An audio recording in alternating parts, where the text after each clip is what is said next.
In order to see what hardware Windows has detected, we need to go to Device Manager. The quickest way to get there is to click Start, right-click on Computer, and go to Manage. And Device Manager is on the left. We can see in the list that there's a section called Other Devices. This is hardware that Windows has detected, but it doesn't have a driver for. There are two Ethernet controllers, which are built into the motherboard, and there's an unknown device. What we're going to do is identify these devices, find drivers for them, and install them, so the hardware that's now in other devices is in the other categories where it should be. Before we get started, there are a few things you need to know. The first is that drivers made for Windows Vista will also work in Windows 7. Second, if you've installed the 64-bit version of Windows 7 or Vista, you need to make sure the drivers you install, either from a disk that came with the hardware, or drivers you've downloaded from the hardware maker's website, are for the 64-bit version of Windows 7 or Windows Vista. The same is true if you've installed the 32-bit version of Windows 7 or Vista. You need to make sure the drivers you install are the 32-bit version. We'll begin by installing the drivers for the Ethernet controllers. The drivers that came on a disk with the motherboard are the 32-bit version, and we need the 64-bit version. To find a driver for the controllers, we need to go online. And Windows 7 did detect the wireless network adapter we installed into the computer and loaded a driver for it. So down here by the clock, we have the ability to connect to our wireless network.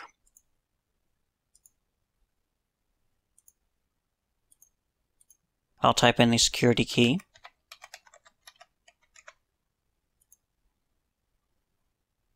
And choose Home Network.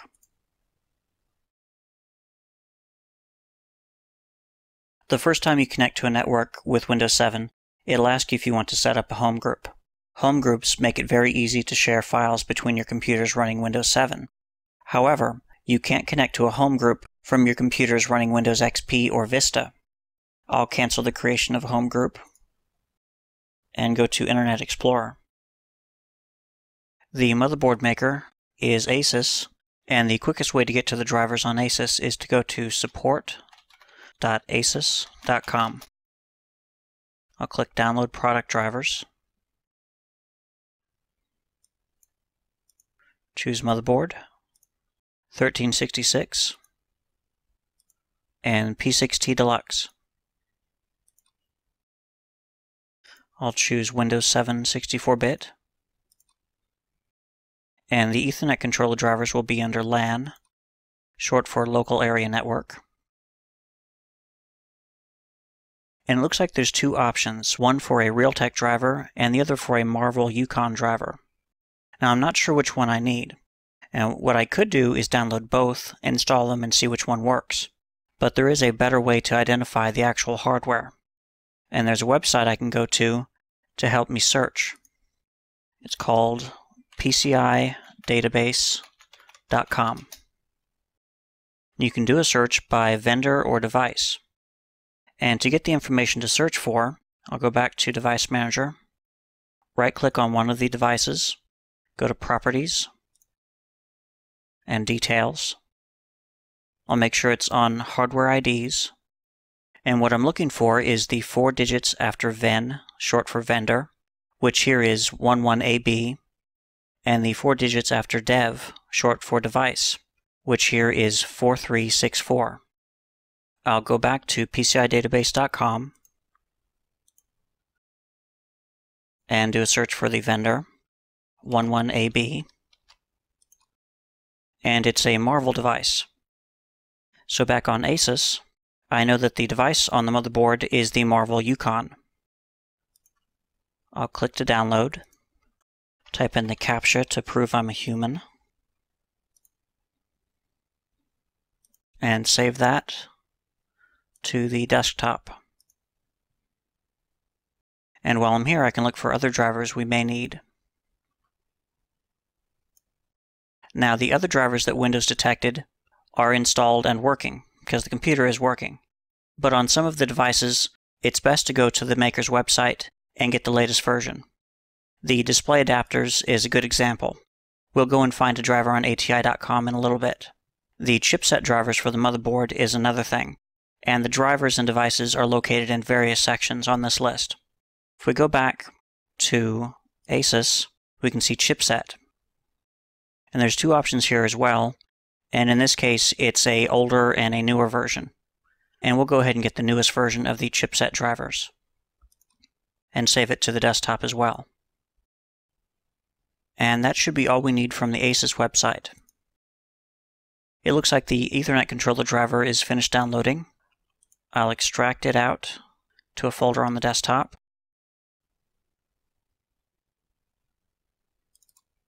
And run the setup for it.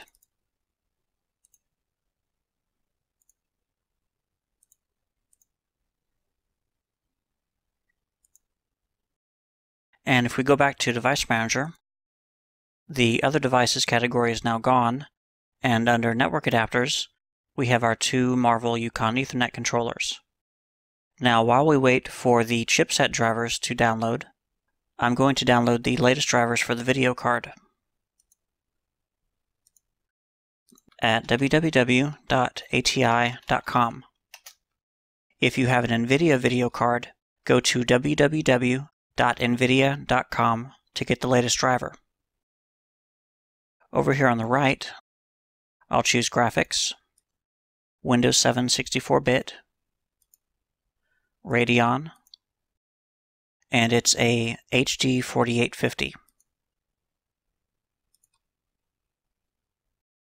I'll download the latest Catalyst suite. Catalyst is what ATI calls their drivers.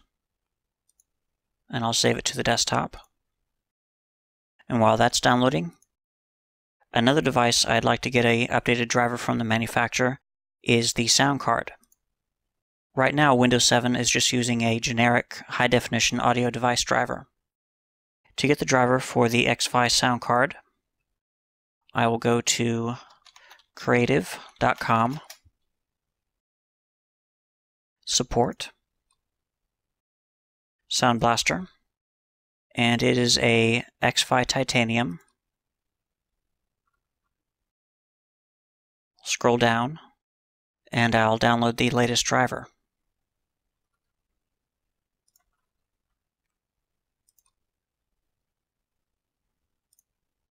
And save it to the desktop as well. The video drivers are just finishing up. I'll run them and run through the install.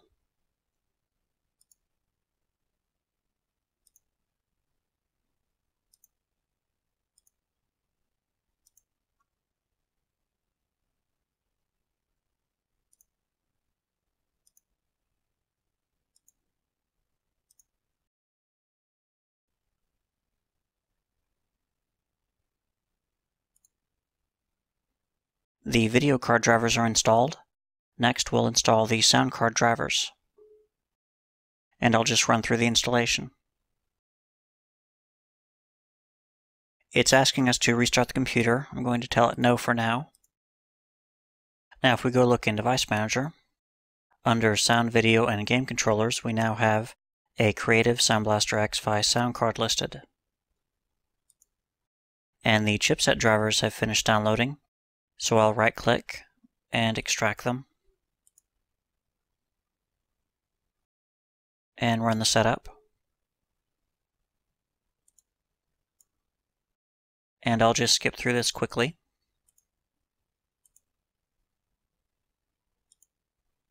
And back in Device Manager, we have drivers installed for all of the devices. Now, while we've been doing this, after we connected to the internet, Windows started looking for updates, and it's hidden under this little triangle in Windows 7. New updates are available. Let's take a look. It says there's 18 important updates and 36 optional. Let's look at the important ones first. And it's mostly updates for Windows. There is one device driver that Windows found an update for, and it's the PCI wireless network adapter we installed into the computer. Now, currently, we're using the one that ships with Windows 7. We're going to let it install this new device driver. If we wanted to not install this one and go to the manufacturer's website to find the absolute latest, we could uncheck this and it wouldn't install it. but we're going to see if this one works. If we have troubles connecting to the wireless network or staying connected, we can always go to the manufacturer's website and download the latest. But we'll leave it checked. Let's click Optional. And here it's found a driver for the Creative Sound card. And since we just went and downloaded the latest version, we'll leave this one unchecked.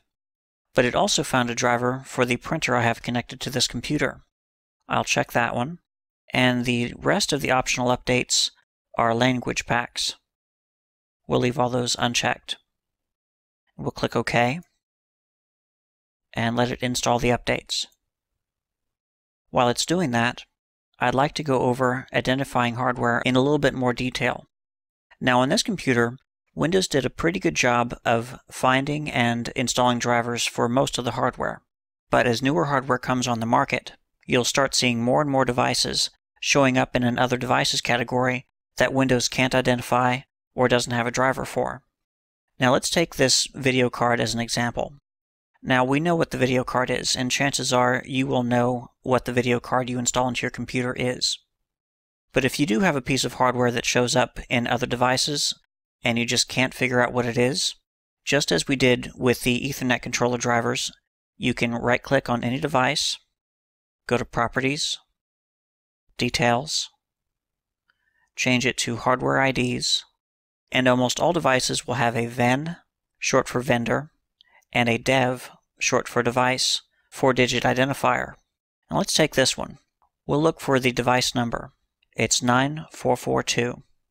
And back on PCIdatabase.com, we'll type in 9442 and search. And it does show it as a ATI Radeon HD 4800 series. So you can use the information that you find under Hardware IDs to identify just about any piece of hardware you have in the Device Manager. You can then take that information and locate the newest driver on the hardware maker's website. It looks like the update's finished. It says they were installed successfully, and it wants us to restart. I'll go ahead and let it restart so the sound card drivers can finish updating as well. Last, we'll partition and format the second hard drive we installed into the computer. To do that, we need to go to Disk Management, which is right below Device Manager. We can see our C drive, which is the 1 terabyte drive, and the second hard drive with no drive letter, and it's unallocated, which means it doesn't have a partition. Before we put a partition on the drive and format it, down here in the list, we also have our DVD drive, and it's taking the D drive. What I'd like to do is to change the drive letter of the DVD drive to E, so our second hard drive can take the D drive designation. To change the drive letter, I'll right-click on the DVD drive, go to Change Drive Letter, click Change. In the list, I'll click and change it to E. Click OK, say Yes, and the DVD drive is now taking the E drive. Now if we right-click on the second hard drive and choose New Simple Volume, click Next, we'll let it use the maximum size of the disk for the partition. It will be assigned the D drive. Make sure Perform a Quick Format is checked. Next, and Finish. And it's formatting the partition, and it's done. Now if we click Start and go to Computer, we have our first and second hard drives as C and D, and our DVD drive is the E drive. Now we could have left things the way they were, with the DVD drive being designated the D drive, but personally I like it this way, to have the hard drives as C and D, and the DVD drive next on the list of drive letters. I'm sure that says something about my personality, but there you have it. So we have all of our drives ready to use, and back in Device Manager, all of the drivers are installed for the hardware. So the only thing left to do is to set up the computer the way you like it. Now you already have a computer, and I'm sure you know how you like to set it up, so we won't go into that. In the next lesson, we'll show how to install a second video card to enable Crossfire or SLI mode for better gaming performance.